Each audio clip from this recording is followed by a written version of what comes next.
প্রিয় মুসলিম ভাই ও বোনেরা, আজ আমি আপনাদেরকে কোনো গল্প শোনাতে আসিনি।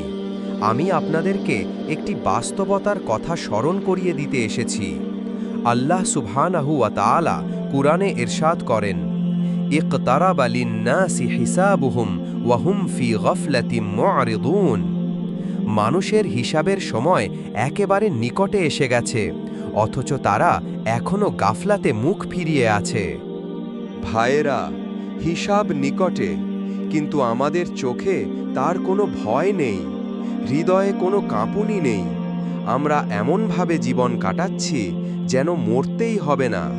প্রিয় মুসলিম, আপনি কি জানেন, আমাদের প্রতিটি নিঃশ্বাস আমাদেরকে আখিরাতের দিকে আরও এক ধাপ এগিয়ে দিচ্ছে? আপনি ঘুমাচ্ছেন, হাঁটছেন, কথা বলছেন, কিন্তু আপনার আয়ু এক মুহূর্ত থেমে নেই। যেদিন আল্লাহ বলবেন, বাস শেষ, সেদিন পৃথিবীর সব ডাক্তার, সব অক্সিজেন, সব চেষ্টা কিছুই একটি নিঃশ্বাস ফিরিয়ে দিতে পারবে না।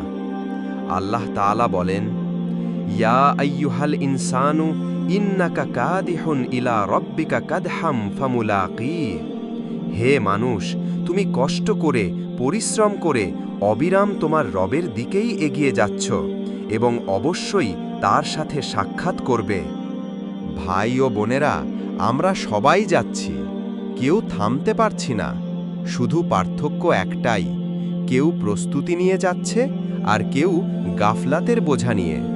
আর যখন নির্ধারিত সময় এসে যাবে, ইযা জাআ আজালুহুম লা ইস্তাখিরুনা সাআতান ওয়ালা ইস্তাকদিমুন। যখন কারো সময় চলে আসে, তখন এক মুহূর্ত আগে পরে হয় না।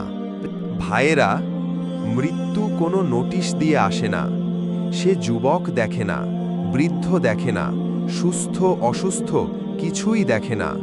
তাই হযরত আলী কি সুন্দরভাবে সতর্ক করেছেন, ইন্নাল ইয়াউমা আমালুন ওয়ালা হিসাবা ওয়া গাদান হিসাবুন ওয়ালা আমালা। আজ আমলের দিন, হিসাব নেই। কাল হিসাবের দিন, আমলের সুযোগ নেই। আজ যদি তওবা না করি, কাল আর সুযোগ থাকবে না। আজ যদি নামাজ ঠিক না করি, কাল শুধু আফসোস থাকবে। ভাই ও বোনেরা, রাসূলুল্লাহ সাল্লাল্লাহু আলাইহি ওয়াসাল্লাম, যিনি জান্নাতের সুসংবাদ প্রাপ্ত, তিনি নিজেই কেঁপে কেঁপে বলতেন, আল্লাহর কসম, আমি জানি না আখিরাতে আমার সাথে কি করা হবে। তিনি আরও বলেন, আমি যা জানি তা যদি তোমরা জানতে, তাহলে তোমরা কম হাসতে, বেশি কাঁদতে। আরেক হাদিসে রাসূল সাল্লাল্লাহু আলাইহি ওয়াসাল্লাম বলেন, জাহান্নামের মতো ভয়ঙ্কর কিছু আমি দেখিনি, অথচ তার থেকে পালাতে চাওয়া লোকেরা ঘুমিয়ে আছে। আর জান্নাতের মতো সুন্দর কিছু দেখিনি, অথচ তার সন্ধানকারীরাও ঘুমিয়ে আছে।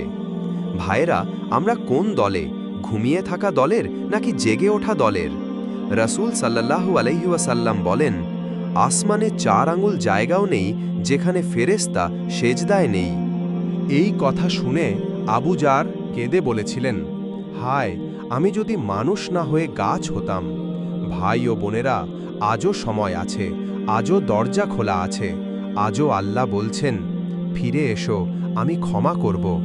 আসুন, হিসাব আসার আগেই আমরা নিজেদের হিসাব ঠিক করে নেই। আল্লাহ আমাদের সবাইকে গাফলাত থেকে জাগিয়ে দিন। আমিন।